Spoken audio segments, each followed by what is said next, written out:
In this video, we're going to be weaving something with this fall-inspired yarn I made a few videos ago. So let's get started. It has taken me a little while to figure out what I wanted to do with this yarn because I've done a few of these more landscape style pieces and I just wasn't sure how I wanted to approach this one. So I looked at a bunch of inspiration, and one of the ways I love to look for inspiration is a website called Unsplash. This isn't sponsored or anything, it's just something I found a few years back that I love to use.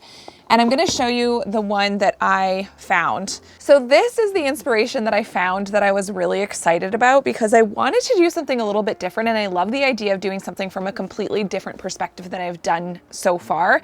And that is from the top down. So if we look at this, I'm gonna just enlarge it. So I've just zoomed in a little bit to show you what I'm thinking because I usually make my pieces, the actual woven portion, more of a square than a rectangle. So this is kind of what it would look like. I love the idea that there's this road going through, but it's not sort of that overt like black asphalt with yellow lines. I like that this one feels a little bit softer and that we have the car. So I do want to attempt to do some sort of car on the road because I think that'll provide a good focal point, because that's usually something I find is a bit of a struggle in some of these pieces, that if you don't, that's why I end up doing the little houses so much. If you don't have something like that, it kind of feels like it's missing something. So I'm going to be using our regular flat pack frame loom.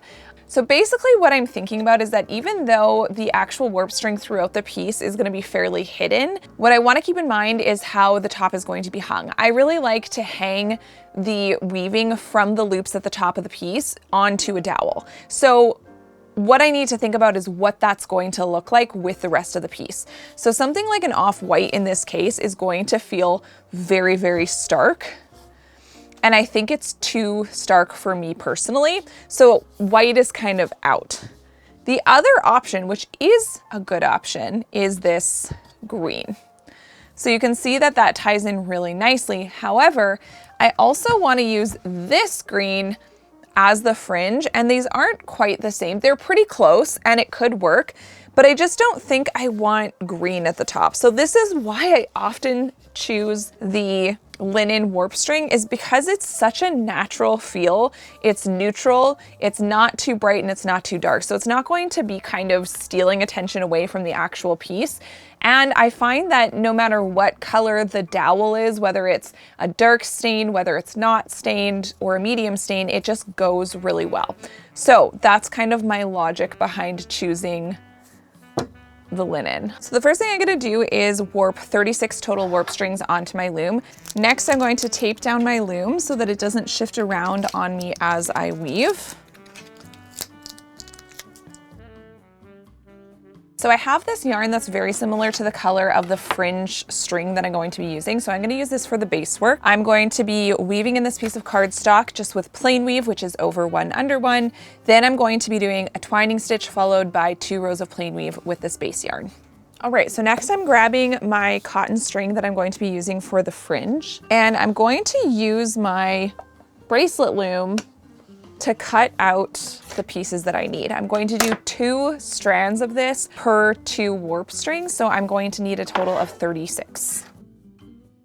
Now, one thing I'm gonna do before I cut this, I'm going to slip this piece of cardstock in between the yarns so that I know that I don't cut through to the back side.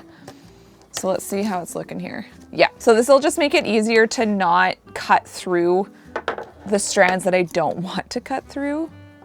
So now I can just kind of rest my scissors along the cardstock instead. Now, if you're curious what the actual length of these are, let's measure one. So we've got a total about 8 inches long, which means the actual fringe will be just under 4.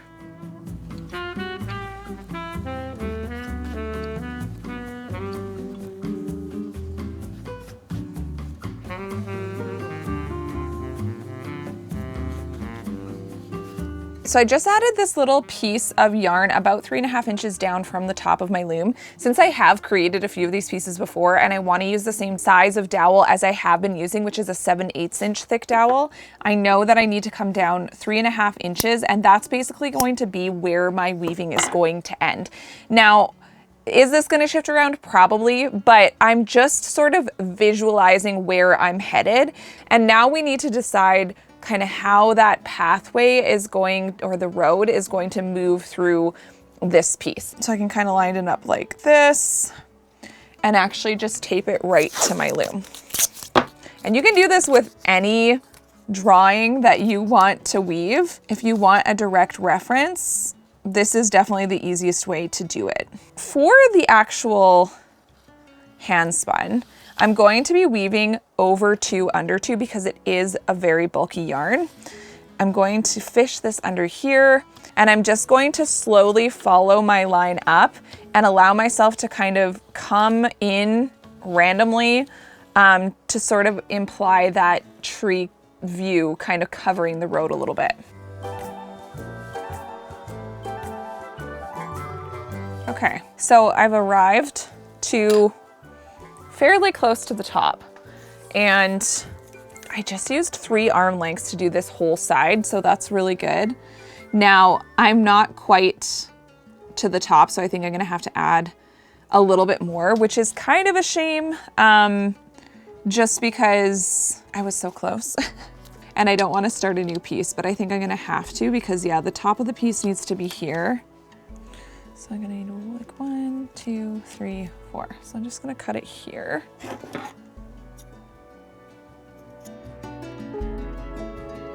And we'll end here. So for now, I'll just leave this like this. And if I need to add like a twining stitch over top of this later, I can do that. Okay, so next we're gonna go ahead and weave the pathway. So we're just gonna have to see how this goes. This is going to take a lot longer because I'm weaving just with a single strand, and I'm going to weave over 1 under 1. And I can keep in mind that the lines don't have to be perfect because I do want to add needle felting to the actual road itself. So this is kind of just, once again, a guideline, and I will perfect my imperfect lines later with the needle felting.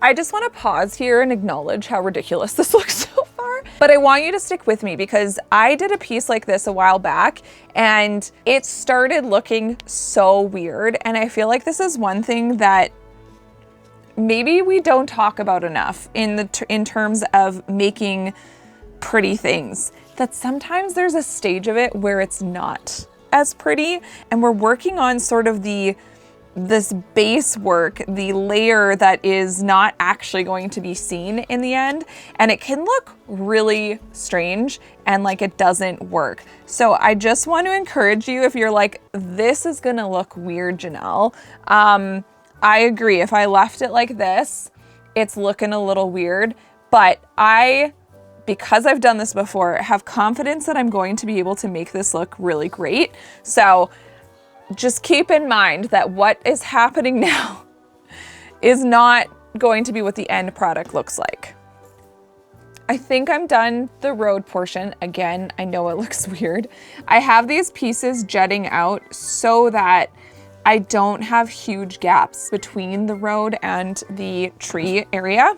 I know it looks so ridiculous, and even I'm just like, what is happening? But I'm going to cut that off. That'll get tucked in a bit.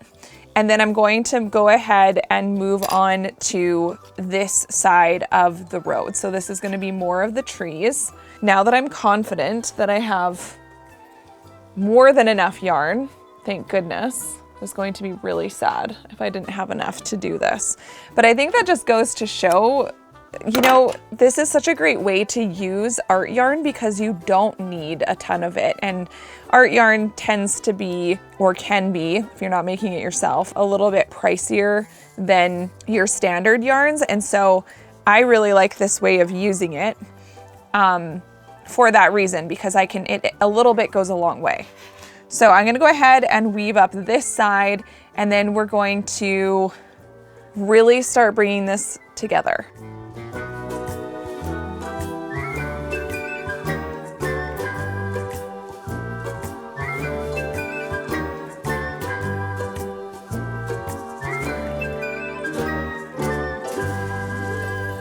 Okay, so now I've reached the top of the piece and I need to decide how I'm finishing this. And I think what I'm going to do is I'm actually going to go ahead and weave this hand spun all the way across. Oh, I didn't do that right. The under, over, under, over, under. Okay. I'm gonna have to actually cut this, unfortunately, which is a little bit annoying. And then what I'm thinking is I'm going to weave all the way across now and do my twining stitch that way. It's a little bit unfortunate that I couldn't do that all in one go, but it kind of is what it is. So I'm gonna go ahead and weave this in and then grab another piece and do that twining stitch with that. So yeah, it's a little unfortunate that I'm gonna have all this extra bulk, but at the same time, it shouldn't be too difficult for me to tuck in all these ends because it's bulky. They're gonna hide in there pretty decently. All right, I'm ready to start working on the needle felting, but I realized I just have to first tuck in all these ends. So when I do a piece like this, I do like to tuck in the ends at this point in the project so that when I do any needle felting on top, I'm not sort of covering up the loops that I would tuck in the ends to. So I'm gonna go ahead and do that, and then we can get started with the needle felting.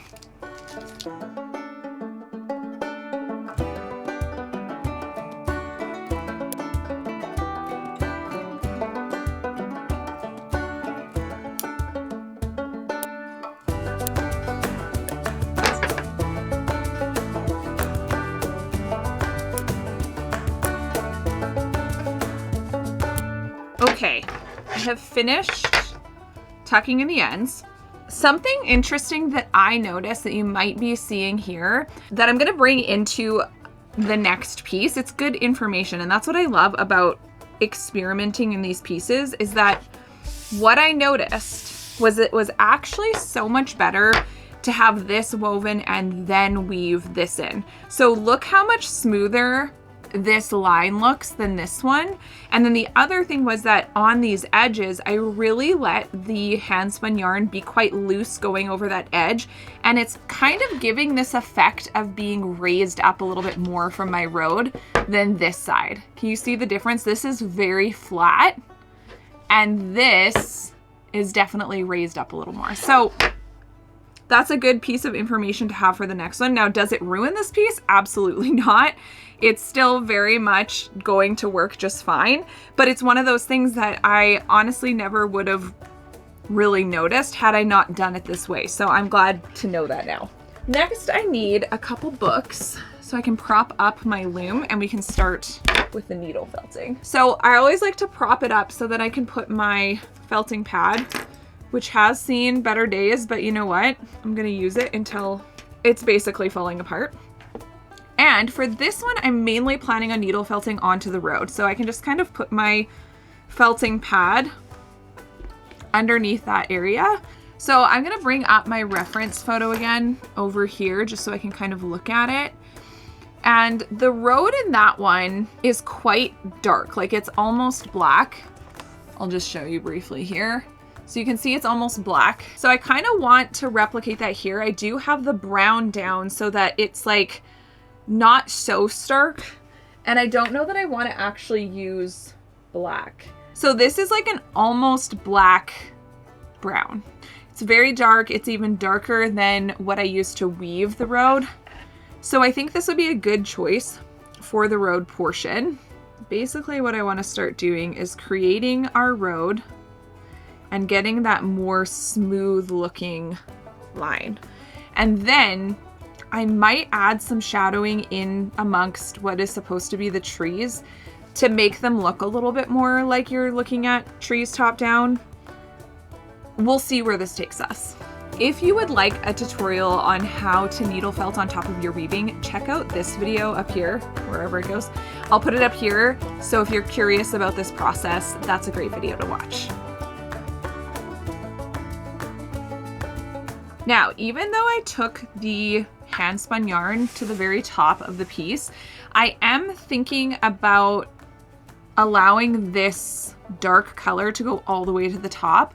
I think it'll look a little bit better just because, you know, there wouldn't sort of be a line of trees cutting off the road this way. So I think I can do that. And what I'll do is I'll sort of start tucking some of this wool around the warp string. So I'm just gonna start tucking that in, maybe taking a little bit of a strand over here.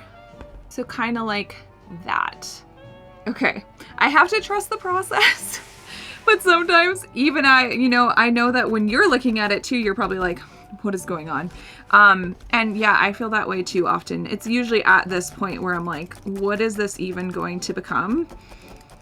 And that's kind of what we have to discover, because I do find with these types of pieces that I kind of just have to start and keep going. And it's like, I mean, it sounds kind of weirdly woo-woo, but it's almost just like the piece, I don't know, you can kind of problem solve your way through it. It starts to tell you what it needs to be as you go.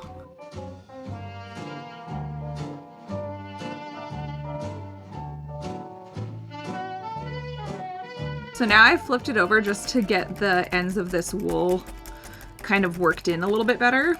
Now I have a very basic base for this road, but I definitely feel like it's going to need some more detail to really look good.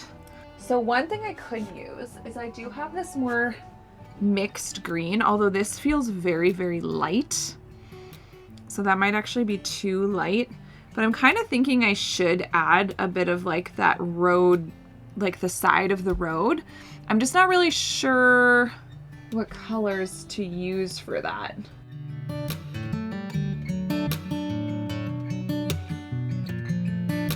Okay, I kind of like that, but I do want to add maybe some orange in. And actually I have a little bit of wool left from the bat.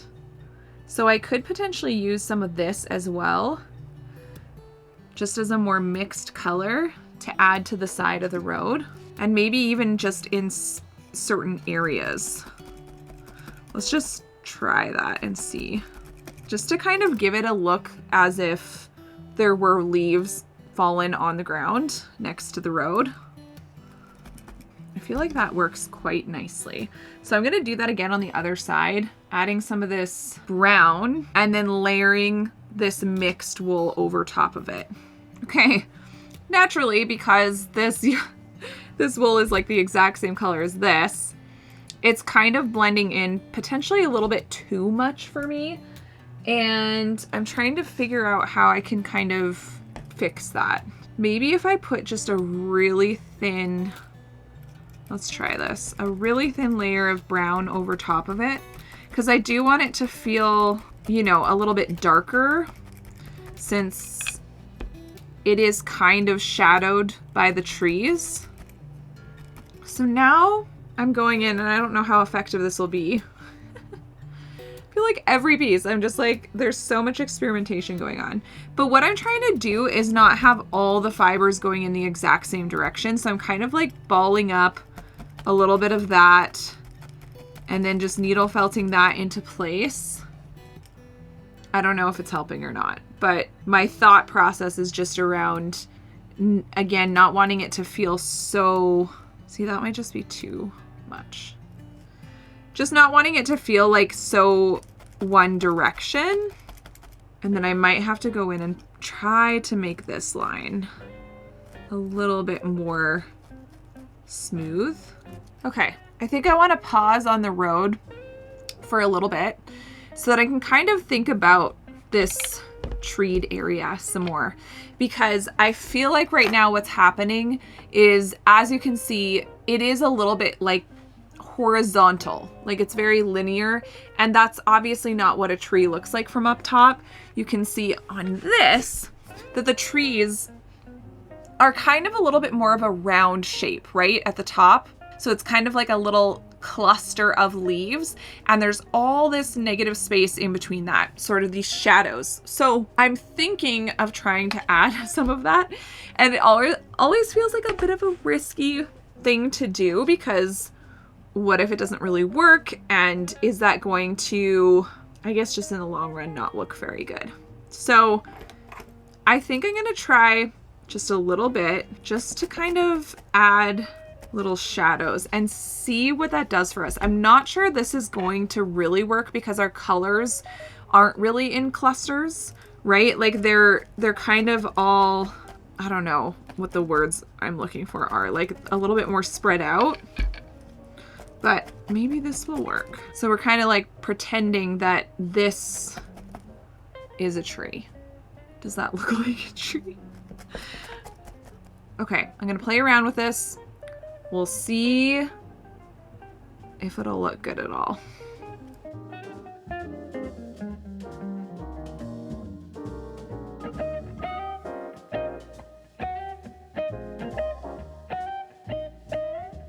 Okay, I think that's looking a little bit better. Before I was trying to do almost like lines, and I think that that was just not working. So now I'm trying to do more clusters of the dark brown, just in kind of randomly, honestly, to try to imply those shadows between the trees. But I definitely think the trick is more organic shapes.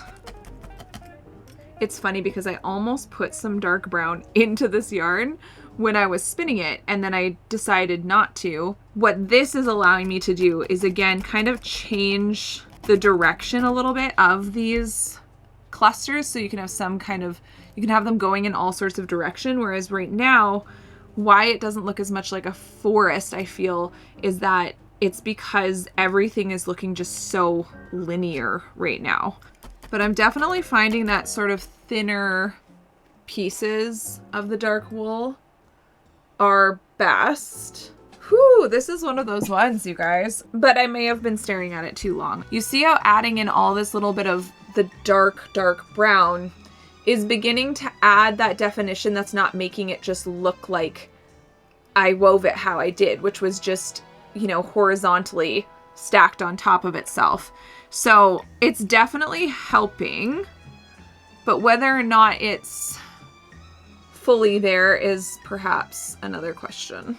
And then maybe if I go back in here and I also needle felt those darker areas a little bit more, that's also going to bring definition, because it's sinking the dark areas more down and then letting the hand spun sit up a little bit. So we're creating more of that kind of a slight difference in the height. It does have me thinking though now that I might want to add a very thin layer of black on top of the road so that we have a bit more of a different color variation between what's happening in the trees and what's happening on the road. Let's just lay this out and see what that looks like. It is always nice to add multiple layers because I do think it brings some more dimension to the whole piece. So if we keep this black really nice and thin, I definitely feel like the texture over here is better than the texture over here. So that's good news. I am going to take a break though, because I do find sometimes with these types of pieces that I just need to step away and allow myself to come back with fresh eyes. So it'll be however long for me and just a second for you. I took a much needed break, and when I came back, I just kept working on these sort of shadowed areas in the trees, and I really feel like it helped to bring some depth to it. That was working pretty good, but what I was finding is that I wasn't really a huge fan of having the core or the plied string on that. So I ended up deconstructing little pieces of the yarn and just grabbing the carded wool from it so that I could create these little spots that felt more like trees. I also added more trees kind of coming over top of the road. Then I added a couple more layers to the road as well. I added a little bit of navy. I added some more black. It was a tricky one. I've never really done a top-down piece like this, so it just felt more difficult than I actually thought that it would.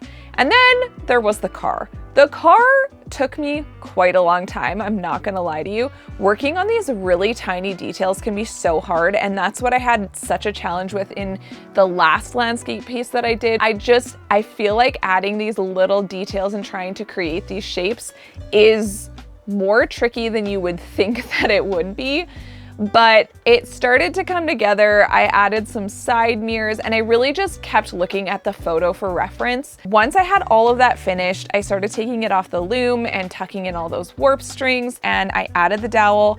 And lastly, I added the hanging string. All right, it's all done. So let's have a look at the finished piece. Okay, I am quite happy with this. It was definitely a challenge. And if you enjoyed this video, check out this one next.